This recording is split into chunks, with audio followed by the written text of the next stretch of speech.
Welcome to Luca is a Billionaire, where the only thing I invest in is your answers. You start inside Capcut by creating a project and importing the clip you'll narrate. Once your media is on the timeline, add a text layer and type the spoken script exactly how you want it to sound. Spelling and punctuation change pronunciation. After typing, select that text layer and open the text options. Choose text-to-speech to reveal voices. This gets you immediately into the voice selection step so you can hear a preview and move to fine-tuning. Next, pick the language and specific voice. Listen to previews so you understand cadence and tone. Once you apply a voice, sync it to the timeline, trim the text layer, stretch or compress its duration, and nudge it so words align with on-screen actions.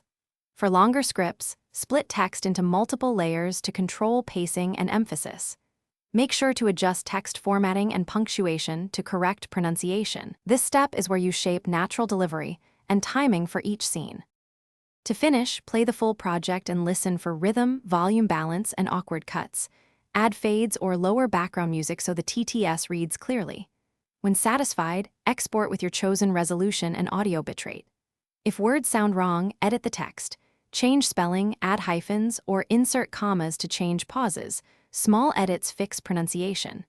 If audio fails to generate, update Capcut or re-download the voice. Make sure app permissions and internet access are allowed. Thanks for watching and please subscribe. It's the best investment you'll ever make.